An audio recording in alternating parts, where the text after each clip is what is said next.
আসসালামু আলাইকুম প্রিয় শিক্ষার্থীরা।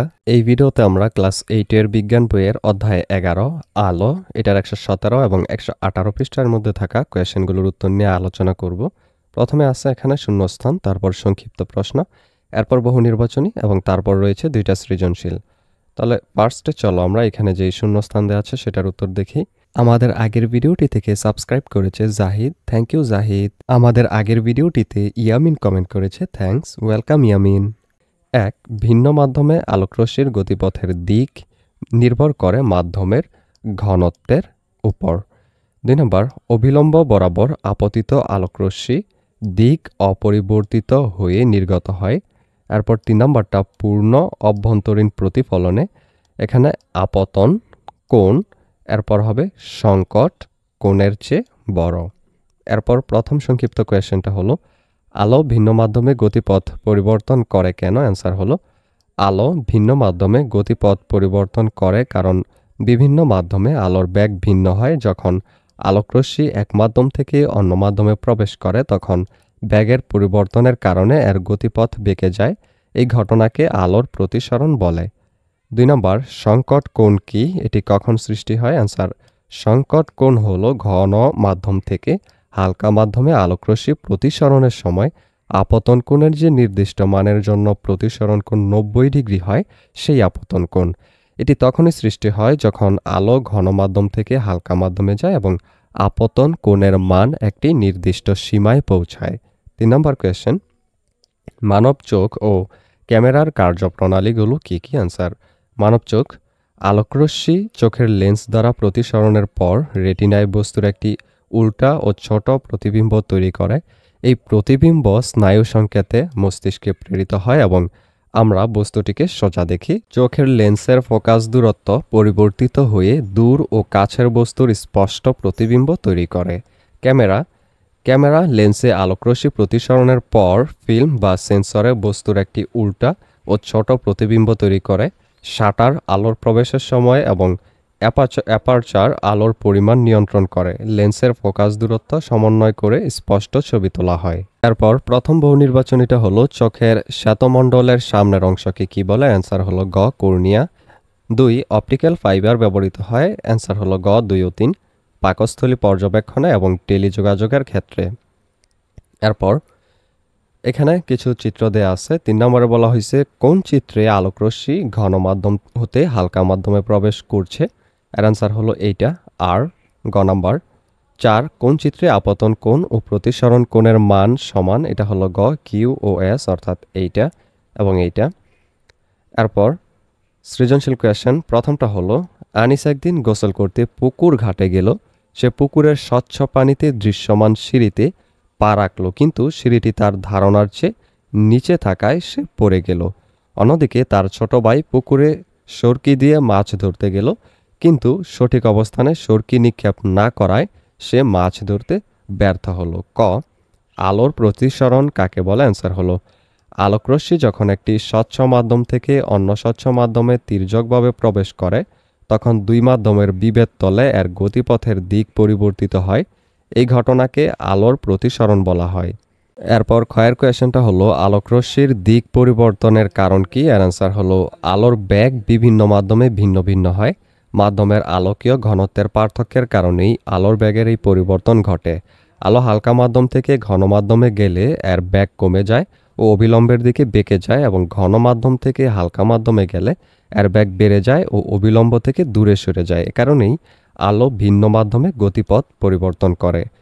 গ নাম্বার কোয়েশ্চেন, পুকুরে আনিসের পড়ে যাওয়ার কারণ ব্যাখ্যা করো। এর অ্যান্সার হলো, আনিস পুকুরে যে সিঁড়িটি দেখে পা রাখতে গিয়েছিল আলোর প্রতিসরণের কারণে সেটির বাস্তব ও দৃশ্যমান অবস্থানের মধ্যে পার্থক্য ছিল। সিঁড়িটি ছিল পানিতে এবং আনিস দেখেছিলেন বায়ু থেকে। পানি থেকে আলোকরশ্মি যখন বায়ু মাধ্যমে আসে তখন তা অবিলম্ব থেকে দূরে বেঁকে যায়। এই প্রতিসরণের ফলে সিঁড়ির বাস্তব অবস্থানের চেয়ে কিছুটা উপরে একটি অবাস্তব প্রতিবিম্ব তৈরি হয়েছিল, যা আনিসের চোখে সিঁড়ির সঠিক স্থান বলে মনে হয়েছিল। সিঁড়ির এই দৃশ্যমান কিন্তু ভুল অবস্থানে পা রাখতেই আনিস নিয়ন্ত্রণ হারিয়ে পুকুরে পড়ে যায়। এরপর ঘ নং কোয়েশ্চেনটা হলো, কী ধরনের কৌশল অবলম্বন করলে আনিসের ছোট ভাইয়ের মাছ শিকার করা সম্ভব হতো? যুক্তিসহ মতামত দাও। আনসার, পুকুরে বা পানিতে যখন আমরা কোনো মাছ দেখি তখন আমরা আসলে মাছটির বাস্তব অবস্থান দেখি না।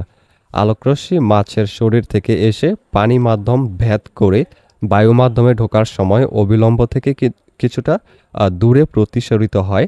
এই প্রতিসরণের ফলে মাছের বাস্তব অবস্থানের চেয়ে কিছুটা উপরে একটি অবাস্তব প্রতিবিম্ব তৈরি হয়, যা আমাদের চোখে দৃশ্যমান হয় এবং মাছটিকে তার আসল অবস্থানের চেয়ে অগভীর মনে হয়।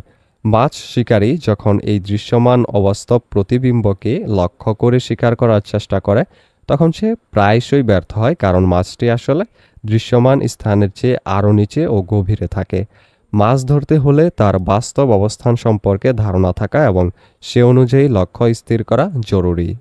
এরপর 2 নম্বর কোয়েশ্চেন একটা চিত্র দেওয়া আছে। কয়ের কোয়েশ্চেন হলো পূর্ণ অভ্যন্তরীণ প্রতিফলন কাকে বলে? অ্যান্সার হলো আলো ঘনমাধ্যম থেকে হালকা মাধ্যমে যাওয়ার সময় যদি আপতন কোণ সংকট কোণের চেয়ে বড় হয় তবে আলো প্রতিসরিত না হয়ে সম্পূর্ণরূপে ঘনমাধ্যমে প্রতিফলিত হয়, যা পূর্ণ অভ্যন্তরীণ প্রতিফলন নামে পরিচিত। এরপর ক্ষয়ের কোয়েশ্চেন হলো অপটিক্যাল ফাইবার বলতে কী বোঝায়? অ্যান্সার হলো অপটিক্যাল ফাইবার হলো সরু কাচের তন্তু যা পূর্ণ অভ্যন্তরীণ প্রতিফলন নীতি ব্যবহার করে আলো পরিবহন করে। এই প্রক্রিয়ায় আলো তন্তুর ভেতর দিয়ে দূর পর্যন্ত যেতে পারে। এটি চিকিৎসা ক্ষেত্রে দেহের অভ্যন্তর পর্যবেক্ষণে এবং টেলিকমিউনিকেশনে ডেটা স্থানান্তর করার ক্ষেত্রে ব্যাপকভাবে ব্যবহৃত হয়। এরপর গ আর ও রশ্মির গতিপথ চিত্র এঁকে ব্যাখ্যা করো। অর্থাৎ এই যে আর এবং ও, এটার গতিপথটা আমরা চিত্র এঁকে ব্যাখ্যা করব। নিচে আর ও আলোকরশ্মির গতিপথ দেওয়া হলো এই যে এরকম। এরপর চিত্র অনুসারে পি ও আপতিত রশ্মির জন্য আপতন কোণ সংকট কোণের চেয়ে ছোট, যার প্রতিসরিত রশ্মি হচ্ছে ওপি প্রাইম। কিউ ও আপতিত রশ্মিটির জন্য আপতন কোণ সংকট কোণের সমান, যার প্রতিসরিত রশ্মি হলো ও কিউ প্রাইম রশ্মি এবং এটি বিভেদ তল বরাবর প্রতিসরিত হয়েছে, অর্থাৎ প্রতিসরণ কোণ 90 ডিগ্রি। আর ও রশ্মিটির জন্য আপতন কোণ সংকট কোণের চেয়ে বড়। আমরা জানি আপতন কোণ সংকট কোণের চেয়ে বড় হলে প্রতিসরণ না হয়ে রশ্মিটি বিভেদ তলে প্রতিফলিত হয়ে সম্পূর্ণরূপে ঘন মাধ্যমে ফিরে আসে। তাই এক্ষেত্রে পূর্ণ অভ্যন্তরীণ প্রতিফলন হয়েছে এবং ও আর প্রাইম রশ্মিটি প্রতিফলিত হয়েছে। এরপর ঘ নং কোয়েশ্চেনটা হলো চিত্রে কোন রশ্মিটি সংকট কোণ তৈরি করে ব্যাখ্যা করো। চিত্র হতে আমরা দেখতে পাচ্ছি কিউ ও রশ্মি অবিলম্ব এন ও এন প্রাইমের সাথে কোণ কিউ ও এন প্রাইম সংকট কোণ তৈরি করে। প্রথমত চিত্র হতে আমরা দেখতে পাই যে পি ও আপতিত আলোকরশ্মি ঘন মাধ্যম হতে হালকা মাধ্যমে প্রবেশের সময় অভিলম্ব এন ও এন প্রাইম হতে দূরে সরে গেছে, যা প্রতিসরিত হয়ে ওপি প্রাইম আলোকরশ্মি হিসেবে বের হয়ে যায়। এরপর যখন আপতন কোণ বৃদ্ধি করে আলোকরশ্মি কিউ ও পথে যায় তখন প্রতিসরিত রশ্মি ও কিউ প্রাইম পথে চলে যায়। চিত্রে ও কিউ প্রাইম রশ্মিটি বিভেদ তল বরাবর ঘেঁষে চলে গেছে। এ পর্যায়ে আপতন কোণ কিউ ও এন প্রাইমকে সংকট কোণ বলা হয়, কারণ আপতন কোণের যে মানের জন্য প্রতিসরিত রশ্মি বিভেদ তল ঘেঁষে যায় তাকে সংকট কোণ বলে। অতএব চিত্রে কিউ ও রশ্মি সংকট কোণ তৈরি করে। এই ভিডিওটি এই পর্যন্তই। পরবর্তী ভিডিওতে আমরা অধ্যায় 12 মহাকাশ ও উপগ্রহ 126 থেকে 128 পৃষ্ঠার যে কোয়েশ্চেনগুলো রয়েছে সেগুলোর উত্তর নিয়ে আলোচনা করব। সেই ভিডিওটা পেতে হলে অবশ্যই চ্যানেলটিকে সাবস্ক্রাইব করে রেখো।